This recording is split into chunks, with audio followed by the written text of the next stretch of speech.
Before we get started with today's podcast, we'd like to ask returning listeners to leave us a rating or review on your favorite podcast platform, iTunes, Spotify, SoundCloud, or wherever you listen to your podcasts. And if you really enjoy it, share a link to this podcast with friends or family who would enjoy hearing our weekly discussions about basketball and basketball culture. Now, on to the show. Yeah, isn't it amazing when Michigan can keep this game to a 19-foot, 9-inch game inside that three-point line? It's all there.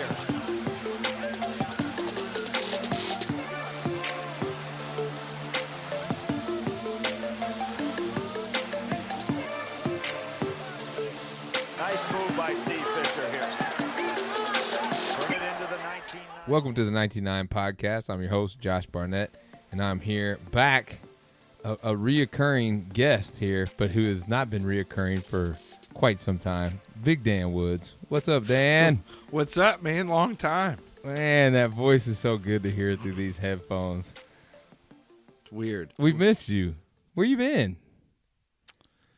You know, I got 2 kids now. Makes life a little bit more difficult. Can't just sneak away anytime for one. And it's been hard. No, Dan, you've been down here the whole time through all of it. You just haven't been on a podcast. Pods have been tough, yeah. You know, prioritize coming down here and playing in the golf game rather than getting on a pod. No, our CEO is not supposed to know we play the golf game down here. Oh, we don't. We'll edit that. We don't. Anyways, we're down here. It's Selection Sunday, and we were going to have Meyer, but Meyer's actually playing basketball too, so he was gonna join us, but he got in a pickup game up in Jasper, and he was the 10th.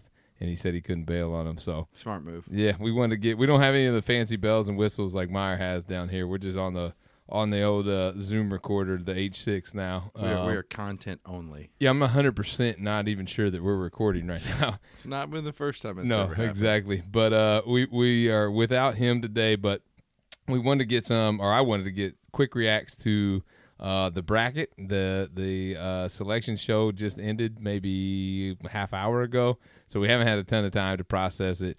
I told Dan when he got in here, don't say anything. Let's just save it for the pod, and we'll make it quick. But I wanted to get some tournament reacts. First thing that jumps out at you when you look at the bracket, because you didn't watch the selection show even, did you? No, I watched the game, and then I was cooking dinner for the family, and I was like, I just want to get a quick I'm actually a Thursday morning bracket filler outer.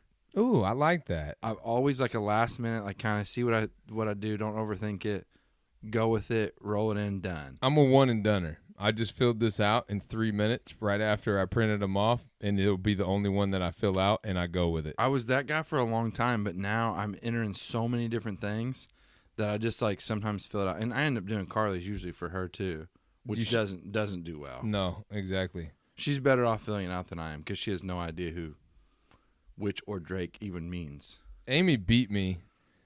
Well, there's some discrepancy there, but Amy hypothetically beat me in a bracket challenge, my wife, and that's how we ended up with a son named Duke. That's a story for another day. Oh, really? Yeah. So she had Duke winning the national championship. I had Kentucky winning it when Kentucky was undefeated, and her end of the bet was if Duke won, she won the bracket challenge, we could try to have another kid. And that's how we ended up with our third kid. And since it was a boy and Duke provided her that opportunity, Duke is now his name. My mind is blown, and that is unbelievable content. You didn't know that? Never knew it. Never knew it. Most people think I have Knox and I have Duke. I'm a huge Tennessee fan. I didn't name him either. So Knox was Amy and Mindy who named him. And then Duke, now I used to be a pretty big Duke fan and obviously a college basketball junkie. I have a son named Duke. And we were walking into a gas station the other day coming back from vacation in December or January. And I was like, Duke Knox, come on. And some hillbilly in Tennessee was like, yeah, you love college basketball, don't you? And I'm like, wait a second. I'm like, I'm wearing a 1999 hat. I'm like, does this son of a bitch know about 1999? And I said, yeah, sir, I do. He said, I can tell with boys' names like that. I'm like, sir, I didn't name either of those children. I'll never forget, off the beaten path, my mom, I don't know if you asked her or somebody, and you're like, what's your son's name going to be? And you said Knox. And my mom was like, oh. That's how it always was. Like, oh. And I was like, you can't hide it better than that? Like, you can't just be like, That's awesome. I don't want Debbie to hide it, though. Nothing. There's nobody's opinion I respect more than that lady's. But okay. Yeah, nobody there's no gray area with those names. People are always like, "Oh, I love that," or immediately go Deb Woods and are like, "Oh, Duke, huh? That was my dog's name." Every time. Works for you. All right, here we are. What's the first thing that jumped out for you looking at the bracket? I know you're a big Michigan fan. We'll get to Michigan later, but if that is your first thing that jumped out at you, go for it. But if not, we'll get into it. I don't think they belong on the one line. That's my biggest takeaway from if Livers is out, they're without a doubt the worst one. He was in a boot, right? They're calling it a stress foot issue, which everyone's saying it's a stress fracture and he's done. Which I don't know how he plays. I really don't. So if they had him realistically, I have them in my Final Four playing for a title, probably somewhere around there, because I think they can defend, they can score, they've got bigs, they got guards, they're good. We were talking about the other day. They're so damn big. And I always bet big in the tourney. Franz Wagner Livers is the problem because he's a unicorn and can guard 2 through almost 5, and he can match up. With him gone, you basically have lost your depth, you've lost the length, you've lost the good things. But the first thing outside of that, Gonzaga's road looks pretty easy. Okay. All right. That's interesting. Walk me through that. I think Missouri's one of the most overrated teams, and I love Drew Smith. Absolutely love Drew. But he's homegrown. He full disclosure. But he's also, he went to our high school. Like, huge fan of him. Like, everybody I've ever known. Like a great kid and shit. Like, first team all SEC, played at U of E and transferred out. Like, first team all defensive, too. Yeah. They said he would have been the defensive player of the year last year in the league if they would if all this stuff would have happened.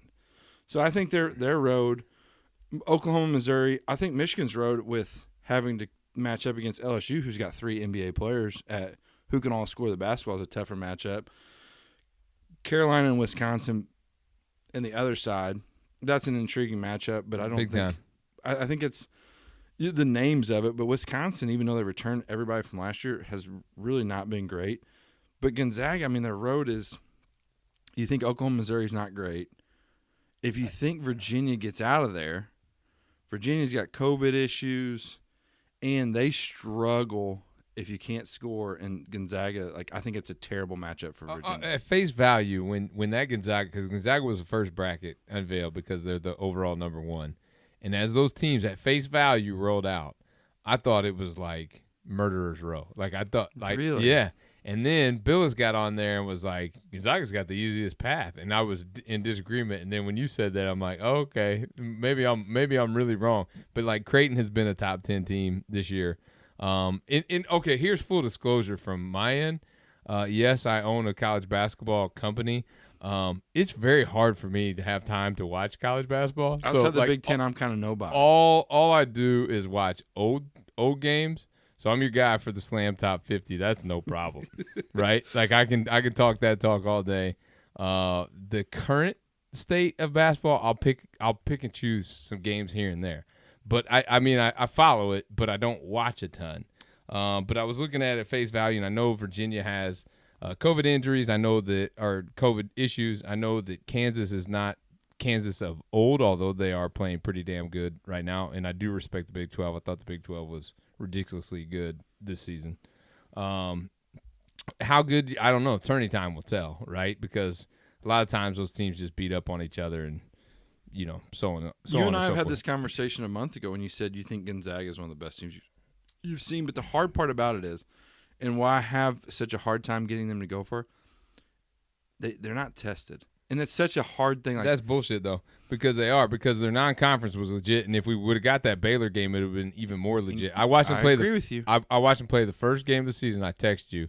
I said, greatest team since UNLV 1990. For sure. You down here, you even said that. Legit. And I love to text you guys stupid shit just to get everybody going. And I don't necessarily truly believe that, but I watched them play that opening game against Kansas. And I immediately went to my YouTube TV and hit Gonzaga basketball and hit the plus check mark to record every single game they played because it was that impressive of a showing. And then I love Jalen Suggs. So the first thing I did when I got my bracket was I just wrote Zags all all the way out I'm and with let the you. other shit fill in. And I understand like challenging themselves in that way, but they play in a conference where they'll never get beat and they never have to go into hostile environments. I agree with that, but it's not their fault either. I mean, the conference isn't their fault. They got to play who's in their conference. For period. sure. But they don't have to but go they into did tough But they did an environments. amazing job this year of scheduling, and they scheduled Beat Iowa. They scheduled when I was the like top shit 5 out of that had Baylor done. non-conference. I'm with you there. Yeah, But so, but going on we the got road, cheated out of that Baylor game. That really sucks, man. that was going to be a great one because they were both before kind of Baylor had the pause. Baylor was as good as anybody until the pause. Yeah, like for no question. Like I watched them absolutely lock down Kansas. I mean, they put people in cuffs and just had no chance. Yeah. Do you have So back to the original point. I looked at that. I texted the 99 guys, and I'm like, man, I think Gonzaga got hosed on that number 1 overall seed. But as I look at it now, and I look at Michigan's bracket, that's a bracket I haven't really paid much attention to until you said that, and Billis and those guys on ESPN were saying that Michigan had the toughest road. And as I look down through there, if I'm a Michigan fan, I'm not loving seeing Florida State. I don't love seeing Texas. It wouldn't be a tournament if they didn't play Florida State. I swear every run they've ever been on, and something about Leonard Hamilton's teams because they have so much length every single time. Yeah. Like they make incredible runs in the tournament. Well, like you said, LSU could be 3 right NBA there. guys. Just Bama. gave Bam everything. I mean, that's a tough ass bracket, man. I have. Can I say who my Final Four team out of that is, or we're gonna wait? Yeah, no, go ahead. Texas. Okay, so I went down through Texas and FSU. I ended up with FSU, but I'm a big Leonard Hamilton guy. I watched that Texas game, Texas and Oklahoma State. Man, I watch a ton of Big Ten, but I got a chance to watch like that Bama LSU game today, which was an absolute like athlete fest. The Texas game Texas gave me a lot of appreciation for Texas's length and athleticism, and I think in short preps, it's so hard to match up with that. And I think Bama's problem is, and I love Nate Oates. I'm a huge Nate Oates fan. Me too. I think they shoot so many threes that if they have a night where Texas is long and athletic against them, they can shoot themselves out of a game. Now, they could beat them by 20 because they could go 15 at 33. You know what I mean? But I just think Texas is and Shaka has made runs, too, where his guy, when he has athletic and he can play that, he pressed a little bit in that championship game.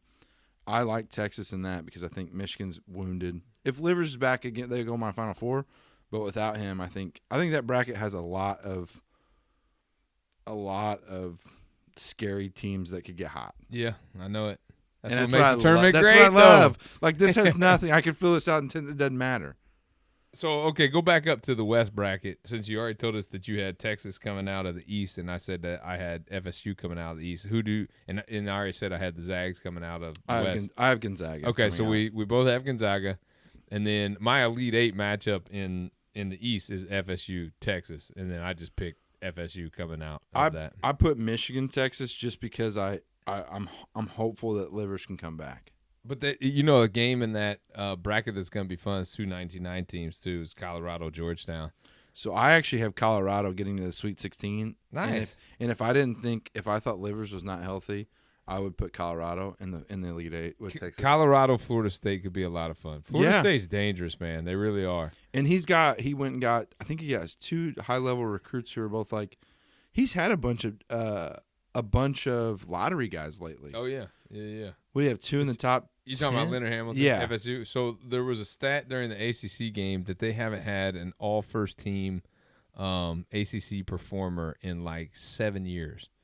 You would have never guessed that because they've had high draft picks. But everybody averages teams. like 11 points. It's like yeah. And people buy in, and I love that. People would be shocked if they ever knew, like, if you don't know Leonard Hamilton, how old he actually is. I know. He's like early 70s, I think. But he's been around. He's been there 31 years, hasn't he? Something like crazy that. like that. But he's been to Miami, and like they went through his whole lineage of how he got to FSU. It's crazy how he started. It's wild how connected that dude is. Like he worked under some like Really? legends. Yeah, I couldn't remember, but I was listening to it. I was down here working, and I like looked up at one point. I'm like, damn, that dude's been everywhere. It's unbelievable, like how now in his 31st year, he's getting like high level guys, and it took him to this level. Yeah, they have like an insane recruiting class. I think they had two in this class that's playing right now. Yeah, I think they're like two like top 40. At one guys point, I think a couple guys dropped off of their sign list or their so damn word I'm looking commitment.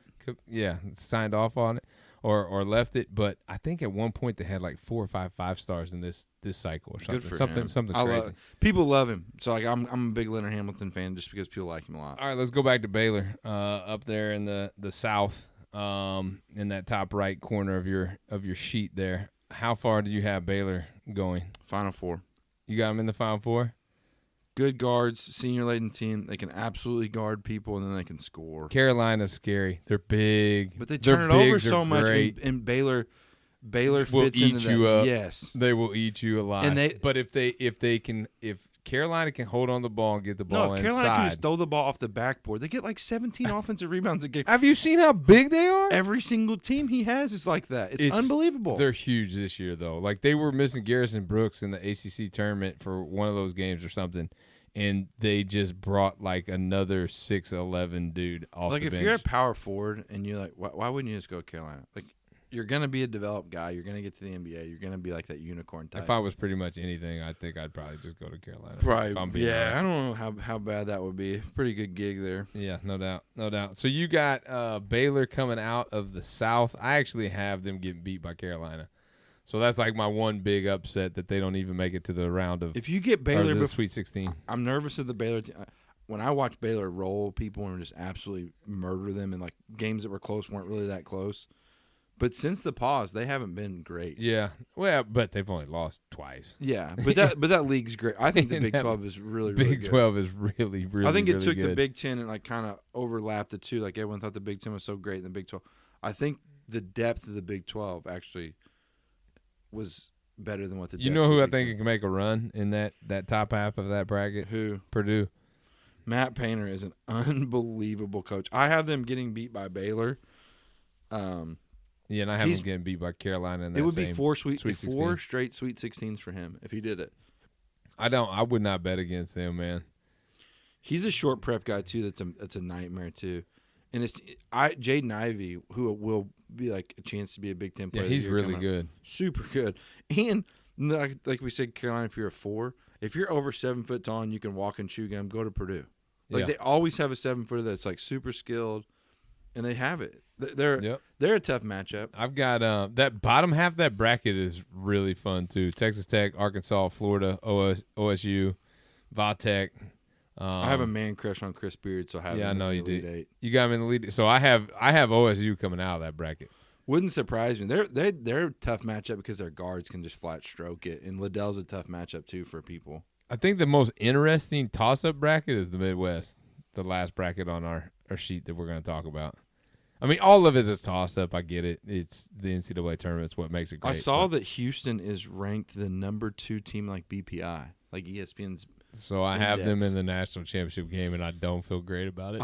I have Illinois in it too. I just think that, man, Illinois can beat you in so many ways, and they're peaking at a time. And I think Corbello's found his niche in that. I mean, Miller didn't even play really the second half today, and he's a legit, like, really good player, going to be an NBA guy. Kofi's a monster too. I like watching that dude play. What a development he's been, because he was a guy who couldn't do anything. He's a man amongst boys out there. I think you're going to see a hack of Kofi in the tournament if somebody gets into it with him. Yeah, you could, because he was 3 for 9 until I think he went 3 or 4 late. But man, you don't want to foul any of those other guys. No. They can all stroke it. Right. And they have 2 bigs that can interchange too. So if they get foul trouble, Bashanis Veely can come in and play too. The game that I really want to see is I want to see Tennessee and Oklahoma State advance past the first round, because I want to see Tennessee, Oklahoma State. Tennessee is like the most Dr. Jekyll, Mr. Hyde team in the NCAA, because I'll pay attention to them. I do watch a lot of their games. Them dudes look like I have both of them getting beat. Do you really? And it could happen. That's the thing. It could happen, but Tennessee could end up in the Final Four too. Like they were playing really good early in the year, right? Like a top I watched 10 them team? absolutely lock up Missouri. I mean, literally for an entire half. They couldn't do anything. And Missouri's not a bad team. And they've had performances like that throughout the year, and then they'll turn around and lose to an Ole Miss or Mississippi State or something. Oklahoma State got on a pretty good roll too there, and Cunningham. But they got Cade Cunningham too. He's a matchup. But the Anderson dude is one of my favorite players in college basketball too. His little sidekick. Yeah, that dude. And can even ball. When they beat, was it West Virginia? Yeah. Without him. Yes. And they went on a and run. that guy went nuts. Anderson went nuts. And they beat or whatever Oklahoma. his They name beat is. Oklahoma back-to-back days Yes. too. Yeah. I think they're very intriguing. Oh, they do. But besides the mellow freshman phenomenons haven't done very well in the tournament though, because you think about like Michael Beasley got knocked out earlier, KD, who I thought was the best. Yeah. Odin did pretty well. Odin and Conley too, but they were both like 2 top 5, top 6 Anthony picks. Davis did pretty well. Derrick Derrick Rose did pretty But well. they weren't those. Derrick Rose, you're right. But those guys. But I get what you're saying. Like I understand. Like he's the fourth ever Big 12 freshman year and player of the year, and it just got me thinking like Michael Beasley was that guy. Do you know who those other three are? That were first year freshman and player of the year in the same league in the Big 12. So it had to be KD, Beasley, Cade Cunningham, and how many others? One more. There's one more in the Big 12. Mm-hmm. I got it wrong. Oh, recent or yeah, like last 10 years. I was gonna say T.J. Ford. Oh, it's Trae Young. No. Oh, is that who you guessed? No, it's Young and one more. Young and one more. I was gonna say. Yeah, because he was like national player. He was up for national player. Yeah, Marcus Smart. Really? I would have thought as a freshman. Yeah. He was awesome. I loved him. I loved Marcus Smart at Oklahoma State. Look it up too. But I saw it on a clip yesterday, but it made me think. Like I thought it was T.J. Ford because T.J. Ford as a sophomore was the national player of the year. Yeah. And so fast. I thought it could have been like Marcus Fizer too because he was on that team, but I didn't know how old he was. Yeah. But I thought that was interesting. Yeah, so I have Houston coming out there, and I don't feel great about it, but I do love Kelvin Sampson. You know I love Kelvin Sampson. Unbelievable. I wish I used to have him, man. Somebody said it'd be a different ball game, hold man. on. But different conversation. But does Houston play a game at Assembly Hall? They haven't announced where people are playing. That would be awesome. But that would be great. I would love that. They got to do it. Yeah, they got to do it. But I did see somewhere where Assembly Hall is the ones that are not allowing any fans, like any fans outside of, Butler and Hinkle are having fans that are outside of the family zone. Family Isn't in it school. 25% or is it 35? I think it's 20. I think it's 25. Indianapolis is doing it. West Lafayette is doing it at Mackey. But I saw a bunch of people complaining today on social media that Assembly Hall is only letting family in. You could distance it out so easily too. Oh yeah, definitely. I mean, they hold 17-4 or something.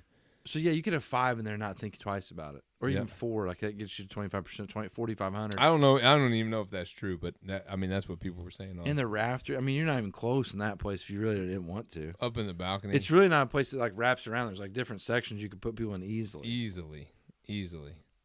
Yeah, you put out a tweet about it. So today, is this a place where you think?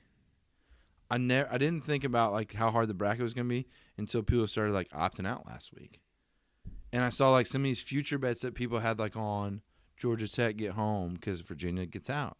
Like, do you think that there will be weird stuff like that happen? Shout out to Georgia Tech winning the ACC. Josh Pass, that was amazing. Did you see the interview afterwards? I was so with that pumped. guy? Yeah, that's pretty. Tyler cool. Benson. Shout out Tyler Benson, buddy of mine. I need him to reach back out to me though. I lost his number. My phone switched over and I can't find it. We're gonna need someone to reach out to him. Who's the one besides? So you have Gonzaga winning. I have Gonzaga winning against Houston. I have Illinois winning. Yeah, I just looked. But I don't know that I love that. I don't feel great about Houston being in the Natty either. But like here we are, and this is my one bracket. I got to roll with it. Like I will not fill out another one. Zags the biggest favorite of your time since like the Kentucky 15 team. But even then, the Wisconsin and the Duke teams are both good. That Duke team was really good. The Wisconsin team was really good. Sam Decker. But Kentucky's going to garner the headlines on that just because they're Kentucky. You know what I mean? So that's what you heard. The depth, all but I don't think the depth is there. If Baylor was still playing the way they were before that, and I thought they were still Gonzaga's pretty damn deep, dude. Gonzaga's pretty deep. They fit the matrix well because they guard. Yeah. I think you have to build. So like I'm in love with Gonzaga this year. I'm not. I have not in the past have I been like a Gonzaga guy. Me neither. Never been a hater either. No. Mark Few seems like a good dude. Yeah, too. but right now I'm like I said, I saw him play the one time at the beginning, and I was like, "Yep, that's it. There goes 76." Like that's immediately what I thought, honestly. Well, and he's done it right. So he's always been a developer guy. Got the transfer in from where they got transfer from? Was it Florida? Not Florida State. I don't remember. He's got a transfer, and then he gets Suggs, who's a top 5 pick, can guard, can play. I think Suggs is top 2. I think he goes behind Cunningham. Really? I do. He gets going. I know it's all a needs thing. I watched them play like Mount St. Mary's or somebody, and it was like they're up 20, and he had 5 points. All of a sudden, he's like rattled off like 8. He's a football player. Like he plays that game with that football mentality. Like I feel like I'm watching Ray Lewis play basketball out there. Like that kind of leadership. Really? Like yeah, I'm obsessed, dude. Like obsessed. I thought after watching, because I didn't watch a ton of games, but I got to watch like finals and a couple other things I was sitting around watching. I think the Big Ten's officiated different than every other league. Maybe we pay more attention too, though. But I watched the other teams get up and down, track meet like that. Officiating in the final today was not great. Like you can't. Every time you run into somebody, it's an automatic foul. And the LSU Bama game was like, let them play, and then they get up and go too. But dude, I think not having a crowd has opened the game back up a little bit because I don't feel like the referees have felt the pressure to make certain calls with the home team like coming down, our home fans like coming down on them. Like the ultimate makeup call on the back end. They've opened the game up a little bit. Like you watch some games. I've watched some games this year where it's like, damn. I mean, they're beating the shit out of each other out there. I like that though. I wish they would not. The Big Ten has so many bigs who are like back to the basket guys, and you see these guys getting fouls, and it's like, come on, like there's Kofi went up one time verticality. I'm like, that's not a foul. Like just because he's big and guys ran into him, and I think I always revert to it like, is that dude with the ball that just dribbled into him, jumped into him, is he calling that on a playground? You can't live by that though now because that's just like. Well, nobody plays on the playground. No, that's wild too. But like Liddell, like there was just a couple times when like the flow of the game was good, like a good game, good skill, good shooting, good everything, and like the flow of the game gets disrupted because you're just calling. And I'm never gonna be hard on officials, but I even said today like poorly officiated to get this game like let it go. You gotta let it go. And I'm not. It'll be like, interesting to see how it's officiated though in the. It's tournament. It's a huge deal because it matters because you're getting different crews on different games from different conferences. And I think for the first time ever, and like guys have always worked multiple places. Like Bo Borowski did like every Big Ten game. I think it's because those guys couldn't go as far. I don't know. Oh right, travel and all that. But I would make sense with all that. Yeah. But Gonzaga or the field. Oh, gun to my head. Yeah, right here. Put the gun away, Dan. I'm sorry. This is hypothetical. I have a license, Gary. Oh my gosh, that's so tough to me. I've been like Gottlieb's been saying that for like 3 rock months now. steady on Gonzaga. I didn't even know that about Gottlieb. A gun to my head, I'm taking Gonzaga. They're the known commodity. But you know, most other tournaments, if you gave me one team, I'd always take the field. Absolutely. I feel like these guys feel different to me, man. It feels different. I told my dad, because my dad loves to hold on to that 76 as the last undefeated. Like, yeah, how bad would IU fans be if that happens? Enjoy this. So, funny story, that 2015 Kentucky, that was in Indy when they got beat, and that place was flooded by Kentucky fans. Tell me my wife. They thought, are you serious? She's a Wisconsin fan. Text her. They won that night. We went out and hung out for the first time. Easter Saturday. Look at this. Basketball's just making connections. 6 years ago coming up. And then I have a baby off of it. Like, I mean, what are the chances? What a pod. People are like, you guys are a bunch of idiots. Like, these hillbillies down in Evansville, man. My wife and I have been texting back and forth like before that, and then we went out after the Wisconsin game because she's from right around the area. Her brother played with put on the same AAU team as Kaminsky, like not on the same team but the same organization. Yeah. So like they love Wisconsin. They love Bo Ryan. Yeah. And so when they won, we went out. And that was funny. like the first time we'd ever like hung out. Yeah. So we had some 1976 undefeated IU shirts right? And they weren't selling how we wanted them to. And I kept thinking in the back of my head, I'm like, did not as many people buy these because of what Kentucky is doing? And that Kentucky was going to, like, eclipse that, and then the shirt doesn't have nearly as much. But the shirt says 32-0. 32-0, right? 32-0, 1976, IU. Undefeated. It says undefeated. It's a long time ago. Well, 5 years ago or whatever. We don't have the shirt anymore. Yeah, 6. So, Kentucky is looking like they're going down to Wisconsin. And so I'm like, I'm just going to put an email out there. Like, I'm gonna fire it up. So I fired up an email and just was sitting there for the last, 2 minutes of the game with my finger on the send button. And it was just like, and still the last unbeaten was like the subject line of it. Those shirts sold out in 13 minutes. I mean, from the buzzer to 13 minutes later, them things were gone. I'll take this back on Gonzaga. If Gonzaga's got to beat Virginia, Iowa, a full-strength Michigan team, and then whoever comes out of the other side, that's an incredible run. Now, it won't happen that way because it never will, but I think Iowa would be a good matchup because they have guards, they have bigs, they have they did get the benefit of the worst 1 seed too. Yeah. Yeah. It's going to be interesting, man. Oh, I'm just happy we got a tournament. So, gun to head, you take the Zags. I'm taking the Zags. I'm taking the field. Yeah. There's a part of me that doesn't want to see the Zags win. See, I'm the opposite. The only part that doesn't want it is I don't want to give up as an IU fan. I want it still be mentioned. I don't love the. I don't.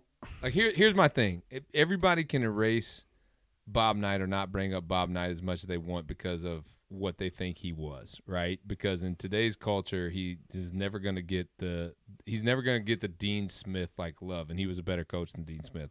Period. Yes. He's never going to get that, right? Because of the way he went about his business and how the world has changed. As long as he has 76, they can't erase him fully. They always have to bring up 76 every single tournament. And in 76, you have to bring up Bob Knight. He says 75 is better, right? Yeah, he does. But that's my only downside of Gonzaga winning. You didn't have much to hold on to. This is going to be the last straw. We're trying, Dan. Lastly, you talked about Knight being better. Rick Pitino taking his 15. Love him. Go get him. Absolutely. IU, go get him. Get him. We've talked about this. This is never happened. They would disband basketball before they get him. But I got to read all these guys, all the guys say. It just goes to prove that Rick Pitino is the greatest coach of this generation. He's up there for sure. He's been able to do it at multiple places. I respect the hell out of that. I want him to go back to the NBA. I want him to get another NBA job because in the book of basketball, he's quoted as saying, if I ever get another shot at it, I'm going to bring in – it's something along the lines of I'm going to sign 5 dudes that I bring off the bench that just press in the NBA for 6 or 8 minutes out of the game. And just speed the game. He just wants to put a trapping press in the NBA. I need to see it. Need to see it. I would love for him to get a one more big job. I don't think it'll ever happen. He's old now. He's up there. I think that's the only holdback. Really. Read a tweet from Gottlieb today about one of his assistants. The guy's been an assistant. His resume is like 20 things long. It's incredible. But I would love to see him get one more. Yeah, that'd be cool, man. That'd be cool. Illinois. Dan, what about him? Final. That's my team. I don't love it. I don't love it. I got Zags. We'll reconvene at the end of this and see how our bracket played out. I'm just excited. Offline, we'll figure out something like that bracket you just filled out because I watched you fill yours out. It took you as much time as it took me. I'm not a thinker. Didn't even think about it. But I'll leave you with this: 32 of the 64. Or is there 68, actually? 68. We're going to go 64, old school. Don't like it, yeah. 32 of the 64, 99 teams. Really? 32 teams. Now, some of those are no-brainers. Some of those have yet to be released, but we have 32 teams in there. You guys can go and figure out. Your favorite team's getting released coming up. One of your favorite pairs? One of my grails. Yeah. Which people won't. It wouldn't be people's. No. It wouldn't be a ton of people's grail. I've said it enough, probably, that if people pay attention, they know what's coming. I can't wait. Yeah, I'm excited, man. It's gonna be awesome. Hardwood Heaven coming too. That's a little snippet for you. So I'm out of it. Dan, it's nice to have you back, brother. I'm here. You got to join us again. We'll come up with something offline that this is worth, and then we'll come back and we'll talk, and we'll do like a recap of how it all broke. You think I'll be down. the first ever perfect bracket? Yeah, like it'll be here that we filled it out and didn't enter it in anything that was like $0. I filled out a perfect bracket, and all I have is this cigar from Barnett that I bought first. that I actually bought him, and he returned and gave it back to me. All right, brother. Peace. Pro line is 23 feet 4 inches. The college line is 19.9, 19 feet 9 inches.